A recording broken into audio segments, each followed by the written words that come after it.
Ladies and gentlemen, the President of the United States and First Lady Melania Trump, accompanied by the Crown Prince and Prime Minister of the Kingdom of Saudi Arabia.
Well, thank you very much, everybody.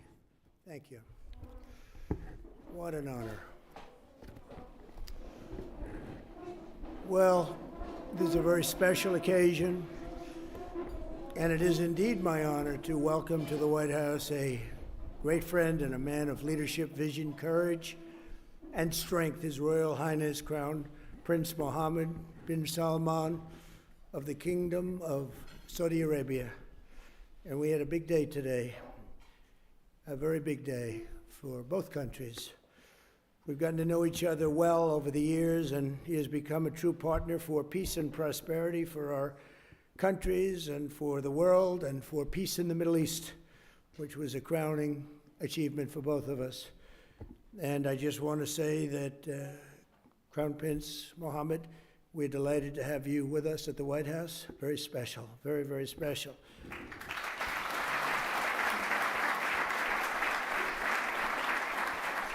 I'd like to also express my gratitude to our wonderful First Lady for organizing this beautiful evening. She worked hard on it. Thank you very much, Melania. Thank you.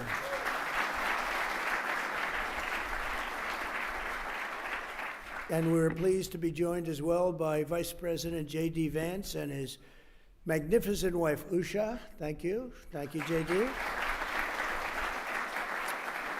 Speaker of the House, Mike Johnson, and his wife, Kelly. Thank you, Mike, wherever you may be. Thank you. Thank you, Kelly. Princess Rima. Thank you, Princess Rima. Such an incredible representative of your country. And you really are. We really appreciate it. Great job you do. And members of the Saudi delegation, we want to thank you very much for being with us. We spent a lot of time with you today in the cabinet. You're extremely good negotiators, that I can tell you. So I want to thank you. And we have so many other unbelievable dignitaries. I won't talk too much about you because we'll be here all night. This room is loaded up with the biggest leaders in the world, business, sports. You know, my son is a big fan of Ronaldo, wherever Ronaldo is here. Ronaldo.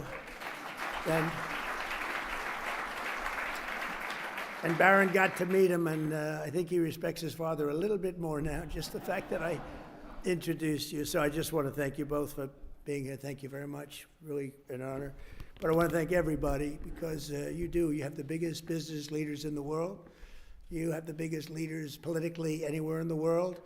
And I think it's a group that maybe to this extent has never come together quite like this. I only wish we had about 2,000 more seats. We would have filled every one of them 2 times over. But very soon you'll be having that, and we'll have to do another one in about 2 years from now.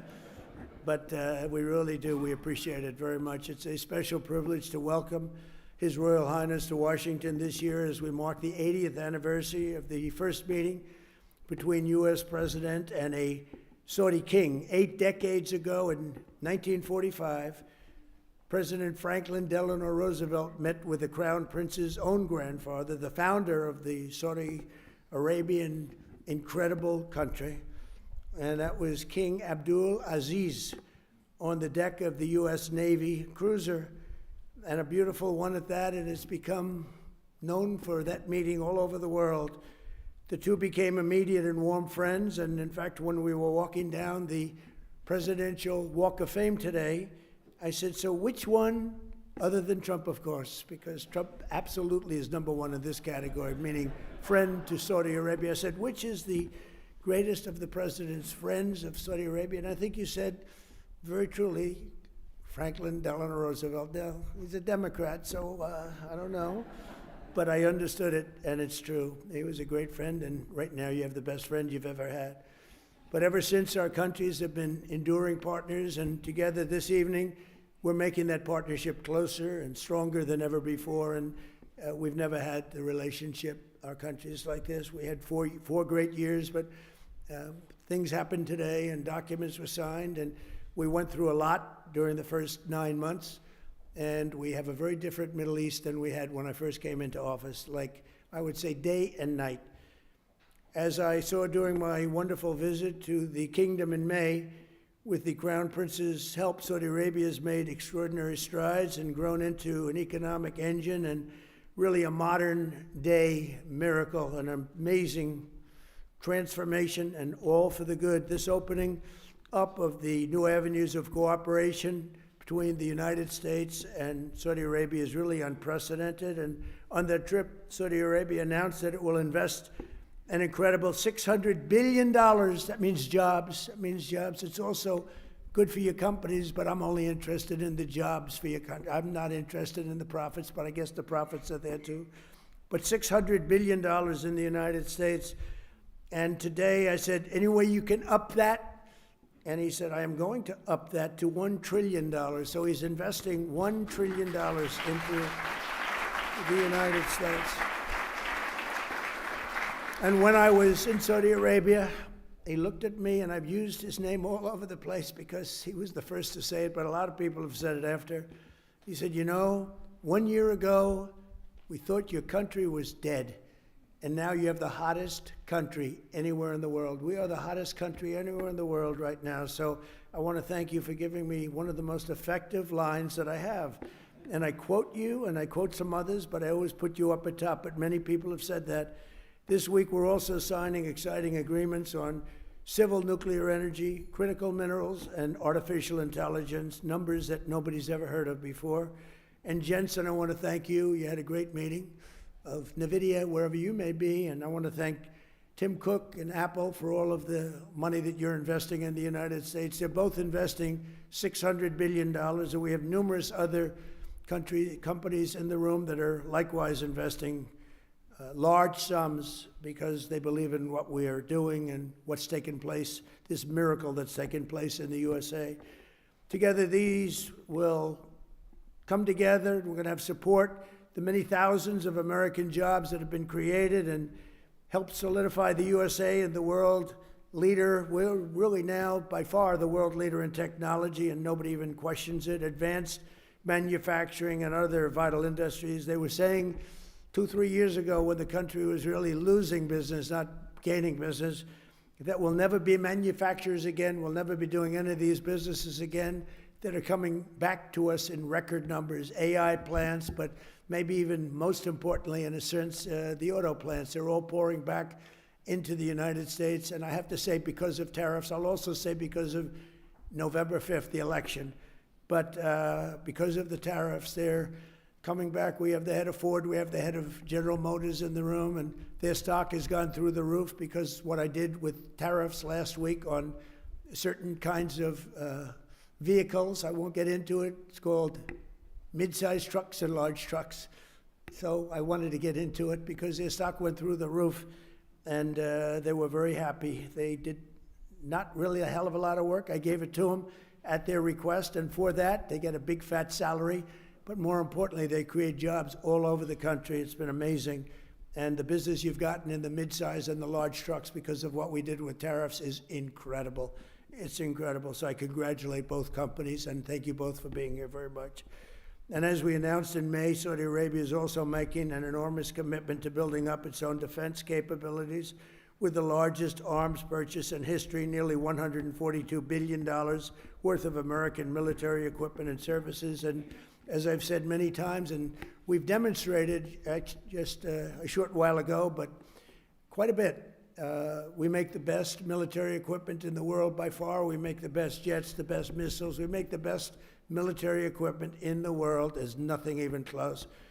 But this will mark and make both of our nations safer and cement the kingdom's role as a key force for stability and security in the Middle East. And they are, I think right now I can say, with what we did with our beautiful B-2 bombers going in and obliterating a very serious nuclear threat, which would have taken place in about a month from that date. They were ready to go. They're not ready to go anymore. They'd like very much to make a deal with us, and they call us, and we'll end up probably doing that. That's Iran. But when you really think about it, Your Majesty, I think that this is the best in terms of safety. Saudi Arabia has never been as safe as it is right now. You always had a little cloud over your head, and sometimes that cloud was very big. That cloud is not there anymore, and we want to keep it that way. So that's why tonight I'm pleased to announce that we're taking our military cooperation to even greater heights by formally designating Saudi Arabia as a major non-NATO ally, which is something that is very important to them. And I'm just telling you now for the first time because I wanted to keep a little secret for tonight. I just heard him say, "Oh, that's nice." That's another point you won today. And signing a historic strategic defense agreement, which we just signed a little while ago. So congratulations. It's out there.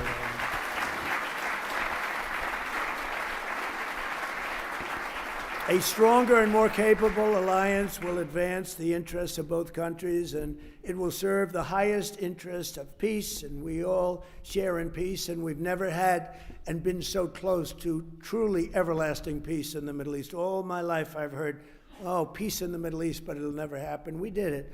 Now we have to make sure it matures properly and is really as strong as we think it can be, but we've gotten all good signals. I want to just thank you for all the help, too. I want to thank the Crown Prince for the role he played in the transformational peace deal that was achieved last month, and so many of the other things that happened to end the war in Gaza.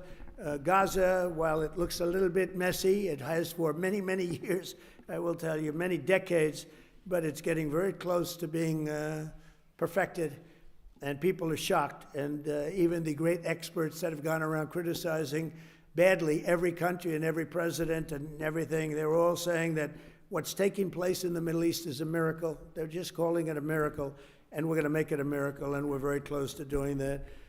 But as you know, all of the living hostages were returned to their families. We got all 20 out of 20. And likewise, this sounds terrible, but the parents of the dead people, young men, mostly young men, almost all young men, they wanted those bodies back as much as the parents of the living. The parents of the living would do anything to get their boy back, and they got him back. And the parents of the dead wanted them just as much. It almost seemed as though they wanted them more. And today, through the efforts of Steve Witkoff and Jared Kushner and Marco Rubio and everybody worked together. We worked so hard together. 2 more bodies were brought back, and we're up to almost the full count. I think we're too short right now, and a lot of work has been done by Hamas, and a lot of people said they wouldn't be doing that, but they did do it. And the bodies have been delivered to the families, to the mothers, to the fathers, and at least they can be in peace. It's amazing. It was a miserable period of time. We have 2 more to go, and I think we'll be getting them also. Not easy. That was not easy, not an easy situation. I've met with many of those parents, and what a time they've had. But we also want to thank all of the people living in Gaza, the residents of Gaza, and they've, as you know, begun to move back to their homes, and a lot more safety. They said today a lot more safety than they've ever had before. It was a rough neighborhood, to put it mildly, and a lot of progress has been made with respect to Gaza and just about everything else we touch. Just yesterday, the United Nations Security Council formally adopted my peace plan, and officially endorse the Board of Peace. This is a board like no other. It will have the heads of major countries, I think all of the major countries. I hope Your Highness will be on the board. You'll accept, I hope. But the Board of Peace will be something that's never even been thought of before. And it's covering Gaza, but it'll end up covering large portions of the world. And I was honored to be chosen the chair of that Board of Peace. And I think you'll see something that nobody's ever seen before in terms of the status of the board. There will never be a board like the board that we're going to be announcing. Everybody wants to be on the board, and it'll end up being quite a large board because it'll be the heads of every major country, and the United Nations passed it. I guess unanimously you can say. China, which was against it, took a pass, didn't vote against it, and Russia, which was against it, didn't vote against it. So we appreciate it because one negative vote and it doesn't happen. So people were shocked to see that it was approved, and that was a great honor. It's a great honor for me, I will tell you. I think it's something like nobody's ever even imagined. So it's called the Board of Peace, and watch for it because it's going to do some fantastic things. And I know we're both deeply committed to an enduring ceasefire. It grows into the beautiful, lasting peace, and we've got things going at numbers and far ahead of schedule that nobody thought was possible. So, Your Royal Highness, just as my predecessors and so many of the people that you know and love from a long time ago, they bonded with the U.S. and Saudi relationship, which was forged 80 years ago. You and I are strengthening and renewing the alliance, I believe, to levels that were far greater than what they had even 80 years ago, frankly. And we pray that we will be celebrated by our own descendants some days for this incredible relationship that's been built between the United States of America and Saudi Arabia. Someday they maybe will talk about us as being two wonderful men. Forget about great. Wonderful is okay.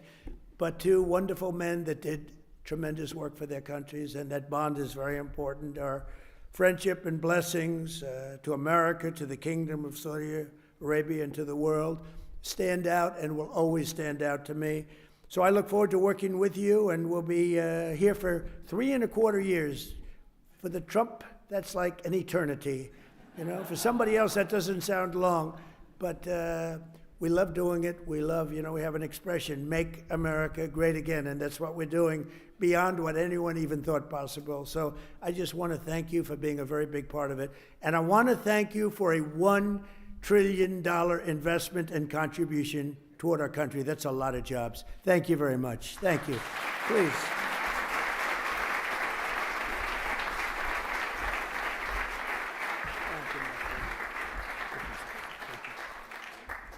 Well, it's too hard to speak after Mr. President. No one speaks better than him. But first of all, I will start with thanking Mr. President for the warm and great welcome that we have today. We feel home. And this relation started around close to 9 decades ago with Roosevelt and King Abdulaziz, who established the modern Saudi Arabia. Also, I've known that America is almost celebrating 250 years of establishment. And also in 2 years, we will celebrate in Saudi Arabia 300 years of establishing Saudi Arabia. We've been since the last 9 decades working together in many areas. During the World War II, we was a major supplier for oil. During the Cold War, countering extremism, terrorism, but during that time, we've been also working on a lot of economical opportunities. But today, it's a special day. We think the horizon of the economical cooperation between Saudi Arabia and the rest of America, it's bigger and wider in many areas. We've been signing a lot of agreements that are going to open the door to develop the relation deeper in many areas, and we're going to work on it. We believe the opportunities is huge, so we're going to focus on implementation and keep increasing the opportunities between our both countries. So thank you again, Mr. President. Thank you very much. And also, before I come here, someone told me that there is in some of the bidding sites that they are bidding on me wearing black suits, and if you bid on me wearing black suits, I'm coming here with the black suits, they're gonna get almost 17x. So I want to tell them, sorry, you lose the bid. Maybe next time. So thank you, Mr. President. Thank you. Very much. Appreciate it.